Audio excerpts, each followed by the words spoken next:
What's your definition of leadership? Well, two words. I think leadership has to do with relationship, and out of relationship comes influence. So people are willing to know who you are, build credibility with people, and I guess it's like John Maxwell has said and others, if you think you're a leader and you look behind you and there's no one there, then you're out for a walk. And but I feel like it has to do with building relationships with the people, so that there is the influence that you have in helping them reach the goals of the local congregation. Right. Okay, it's outstanding. So, as far as talking about leadership and managing, do you believe that there's a difference between leading and managing, or well, in my opinion, leadership has to do with people, and management has to do with organization of what's going on. What happens, I think, sometimes is if you become a manager, people don't become important; they just become part of the process of getting things done. But in true leadership, I think it's that relationship to understand, helping that person reach their potential so that they are satisfied in the ministry that they're doing or the calling. And then as we group together under the one vision, and as they're being fulfilled and their calling, then together we fulfill the ministry. I think that's leadership. Management is just day-to-day, punching the clock, getting the task done, feel like it's a duty rather than actual ministry. So I break it down again in repeating myself. It has to do, to me, the difference is in leadership, it's involved more with the people and helping them reach their goal, that we reach the final goal, and then management, it's just managing the task. Okay. What kind of style did you have? How would you characterize the style of your leadership? Bad. Let me see. How do I want to do this? I am not forceful in my leadership. Probably sometimes too laid back, too laissez-faire.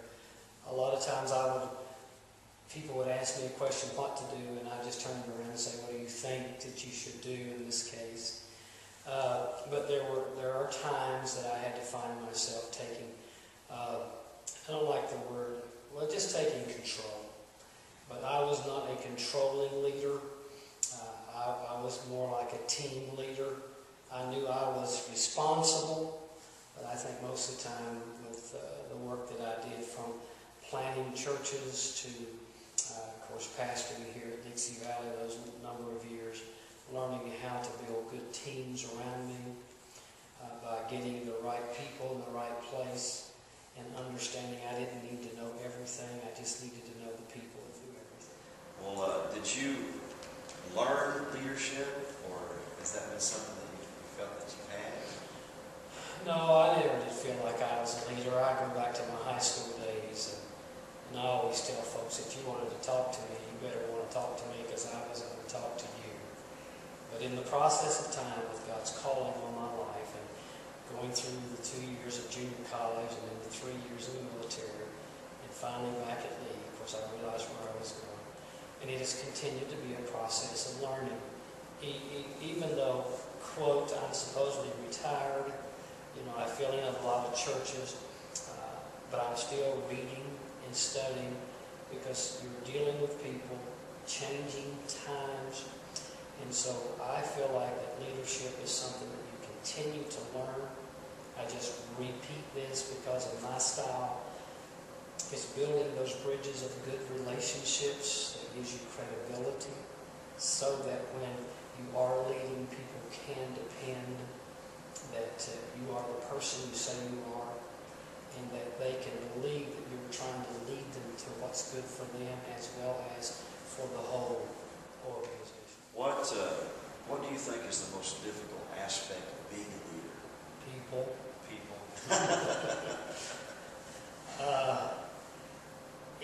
I think most of us are going to understand that there's a different day. I mean, I'm sitting 66. And when I was 39, I was here pastoring this congregation. When I go back to 40 years, people used to have the goal of the kingdom, and I'm just speaking strictly spiritually, but I think whether it's in the church or it's in the business today, most of the problems we deal with is what's in it for me. Rather than the big picture, why are we doing this together? And that's what makes leadership, I think, difficult today, is to get people back to the basics of the big picture. Whether it's our work in the kingdom work, or whether it's a business out there, we're not here trying to get a paycheck. We're here trying to minister as a congregation to people, or we're in a business trying to meet the needs of people. And the problem is that that word's most is probably not good, is that when you're dealing with people today, you spend more time with personal conflict within their own life, their homes, with fellow employees, rather than the big picture of trying to carry one through to the goal. It becomes a fact, and this may be where management is. You become managing people's problems rather than leading them to the goal. And it is a very difficult task today that leaders are facing, because you've got all these individuals where it ought to be in the church, a body, and in an organization, what they're doing. You've just got so much individuality involved. It becomes very difficult. What advice would you offer leaders of the future? What advice could you give? You smile like that. Not to be a leader. Again, I think it's just, John, I think I would say, first of all, never underestimate the importance of a person. Be careful in leadership that it doesn't become about you rather than about the cause. Because if it becomes about you, then you use people. You manipulate people so that you can, quote, get to the goal that may make you look good. And especially in ministry, it's not about how good we look, it's how good other people look. And so, my advice is basically the two things. First of all, since we're talking from the church perspective, make sure your integrity with God is wonderful, that out of your relationship with Him flows your relationship to other people.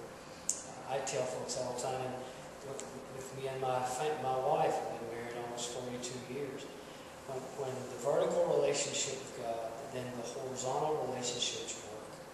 And when you're not happy and you're not content, and this may be just, I don't know, simplistic, but if I don't love me, I can't love you. And if I can't accept my faults and failures, I'll never accept yours. And if I won't forgive me, I'm not going to forgive you. So I need to make sure that I am a whole, healthy person, so that in my relationship and dealing with other people, then I know who I am. Therefore, I don't get threatened by somebody that's smarter than me. I know that they're just part of everything going on, and that then we learn to complement each other. But the final line is someone has to be in charge or leading, and that's why that when you understand that God has called you, or you have been placed there, that you have the confidence in yourself. Doesn't mean you're perfect, but you're confident. And then people that are following you feel your confidence. And I think in that relationship, integrity, and the confidence in yourself, it will be the qualities that will help